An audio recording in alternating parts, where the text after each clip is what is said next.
Hello everyone. स्वागत है आपका वेक्टर आईजेके पे। मैं हूं मिथिल राजाई और today's concept is wedge constraint और नॉर्मल कंस्ट्रेंट। नॉर्मल कंस्ट्रेंट मतलब नॉर्मल फोर्स की वजह से लगने वाला कंस्ट्रेंट क्या होता है, लेट्स अंडरस्टैंड। हम लेते हैं दो ब्लॉक्स ए और B. A and B are always in contact. If they are always in contact मतलब दोनों के बीच में नॉर्मल फोर्स है। इस कंडीशन में अगर मैं आपसे पूछूं कि अगर बी कुछ वेलोसिटी से मूव कर रहा है, जैसे कि मान लेते हैं वेलोसिटी है 2 मीटर्स पर सेकंड,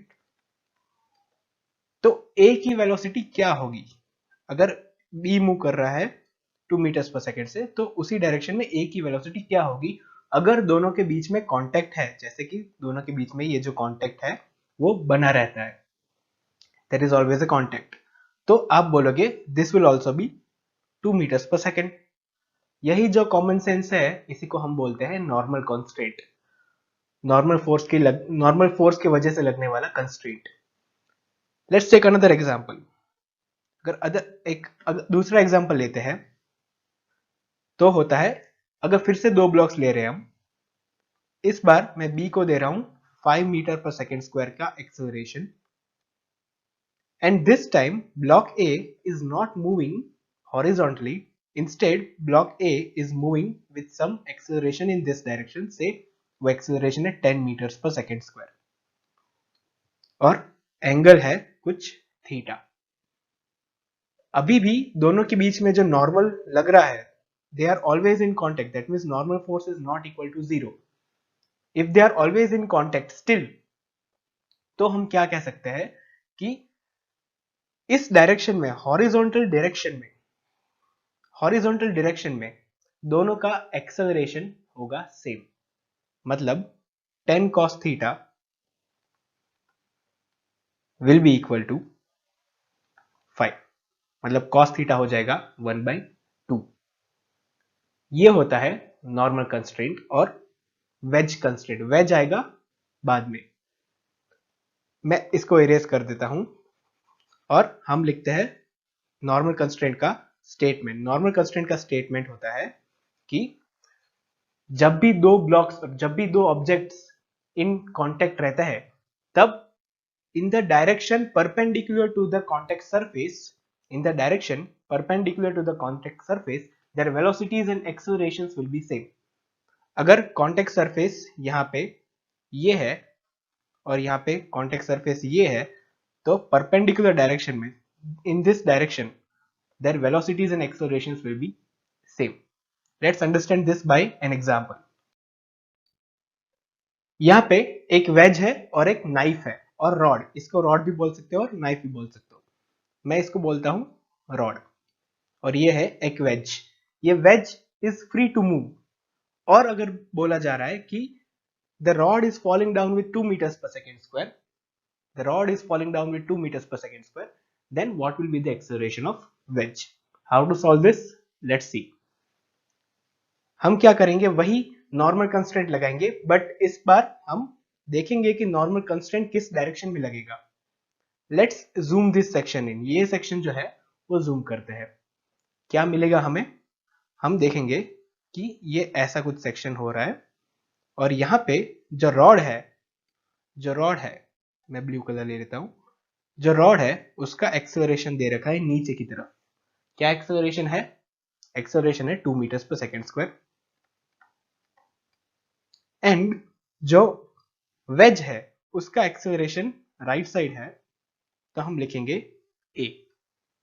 अब हमें बोला गया है कि नॉर्मल कंस्ट्रेंट का मतलब in the direction perpendicular to the contact surface their acceleration should be same. मतलब ये तो रेड वाला है जो कॉन्टेक्ट सरफेस है, उसकी परपेंडिकुलर डायरेक्शन में दोनों का एक्सेलरेशन सेम होना चाहिए। मतलब इस डायरेक्शन में दोनों का एक्सेलरेशन सेम होना चाहिए। देखते हैं क्या होता है एंगल्स। ये एंगल दे रखा है हमें थीटा, तो ये एंगल भी हो जाएगा हमारा थीटा। तो मतलब 2 cos theta, 2 metre per second square का ये वाला component should be equal to A का ये कंपोनेंट। अगर ये थीटा है तो ये वाला 90 माइनस थीटा हो जाएगा और ये वाला थीटा हो जाएगा।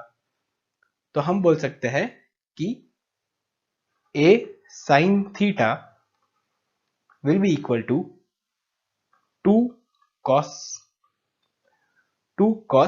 theta, 2 cos theta। तो हमें मिल जाएगा a is equal to 2 cot theta. Acceleration हमारा आ गया 2 cot थीटा। अब थीटा की जो वैल्यू होगी वो हम यहाँ पे रख देंगे और हमें मिल जाएगा एक्सेलरेशन ऑफ द वेज। क्या किया हमने बस परपेंडिकुलर डायरेक्शन देखी, perpendicular direction to the context surface. ये जो है वो कॉन्टेक्स्ट सरफेस है और परपेंडिकुलर डायरेक्शन हमारी ये है, तो उस डायरेक्शन में दोनों के एक्सेलरेशन होंगे same. Let's take one more example for this. इसमें हमारे पास है दो वेजेस जो मूव कर सकती है और एक सिलेंडर सी जो है वो एक सिलेंडर है, सी जो है वो एक सिलेंडर है। अब आपको फाइंड करना है the speed of the cylinder, find the speed of C. B जा रहा है 3v से और ए जा रहा है 2v से, हमें फाइंड करना है स्पीड ऑफ सी। तो यहां पे जहां पे भी कांटेक्ट है वहां पे लगेगा नॉर्मल कंस्ट्रेंट, जहां पे भी कांटेक्ट है वहां पे लगेगा नॉर्मल कंस्ट्रेंट। तो आइए देखते हैं कैसे सॉल्व करेंगे इसको। मैं लूंगा दो पॉइंट्स ऑफ कांटेक्ट, एक तो ये हो गया पॉइंट और दूसरा पॉइंट हो गया ये। आगे क्या करना है, हम पहले ये वाला कांटेक्ट बी और सी के बीच में जो कांटेक्ट पॉइंट है उसको हम एनालाइज करेंगे। तो उन दोनों के बीच में हम देख सकते हैं कि बी तो है, जो बी है वो तो मूव कर रहा है 3v स्पीड से टुवर्ड्स राइट, और जो सी है उसका जो पॉइंट होगा in contact with B that will be always also moving perpendicular to the direction of the contact surface. यहाँ पे कांटेक्ट सरफेस क्या है मैं फिर से ड्रॉ कर देता हूं। कांटेक्ट सरफेस है बी और सी के बीच में एक पॉइंट, सो परपेंडिकुलर डायरेक्शन क्या होगी, ये होगी perpendicular direction, horizontal direction perpendicular direction होगी। मतलब सी की भी हॉरिजॉन्टल वेलोसिटी क्या होगी, सी की भी हॉरिजॉन्टल वेलोसिटी क्या होगी 3v। यस, सी की हॉरिजॉन्टल वेलोसिटी होगी 3v, मतलब सी भी जा रहा होगा हॉरिजॉन्टल डायरेक्शन में 3v स्पीड से। मैं मान लेता हूं कि सी की जो स्पीड है, सी की जो स्पीड है वो नीचे की तरफ में vy है और हॉरिजॉन्टल डायरेक्शन में vx है।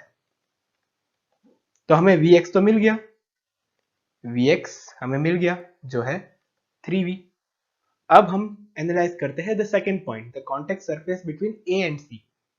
The contact surface between a and c looks something like this. ये हो गया कॉन्टेक्ट सरफेस और पॉइंट। क्या करना है हमें, perpendicular direction to the contact surface.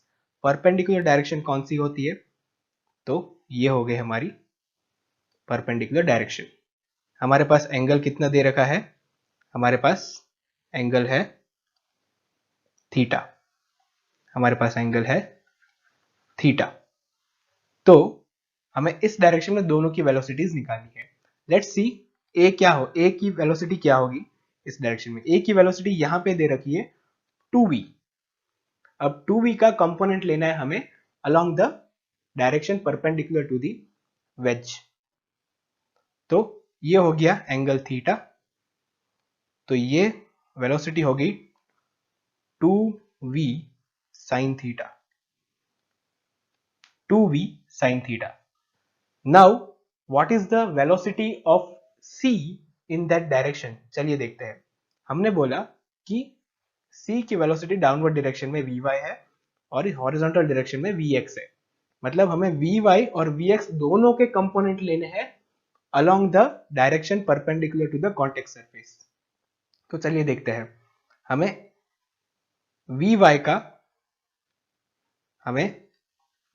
का ये वाला कंपोनेंट लेना है और vx का ये वाला कंपोनेंट लेना है।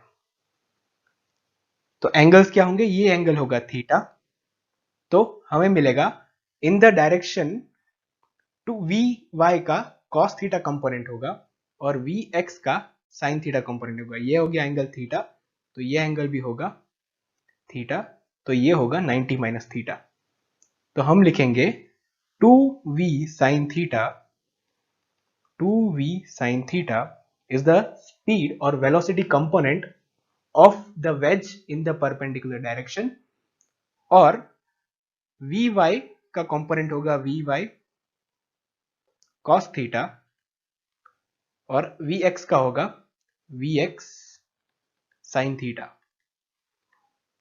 हमें थीटा दे रखा है जो कि है 30 डिग्रीज, सो हम ये डाल देंगे और हमें मिलेगा 2v sin थीटा हाफ हो जाएगा, तो हमें मिलेगा v is equal to Vy we don't know, और cos थीटा का होगा √3/2 माइनस Vx हमें ऑलरेडी पता है जो कि है 3v, सो 3v और sin थीटा हो जाएगा 1/2, सो हमें मिल जाएगा 3/2। तो इससे हमें निकल के आ जाएगी वैल्यू Vy की, और Vy की जो वैल्यू निकलेगी वो होगी 5v/√3। तो हमें Vy मिल गया, Vx मिल गया, हमें फाइंड करनी है स्पीड ऑफ c, और हमारी स्पीड आ जाएगी, हमारी स्पीड जो होगी वो होगा मैग्नीट्यूड ऑफ द वेलोसिटी, तो मतलब vx² प्लस vy²। हमारे पास vx है, vy है, हमें स्पीड मिल जाएगी। ये होता है नॉर्मल कंस्ट्रेंट। होप करता हूं कि आपको समझ में आया। अगर कुछ भी रह गया हो, अगर कुछ समझ में नहीं आता, तो you can comment down below, और please try to like this, comment on it and share this as much as possible. Thank you.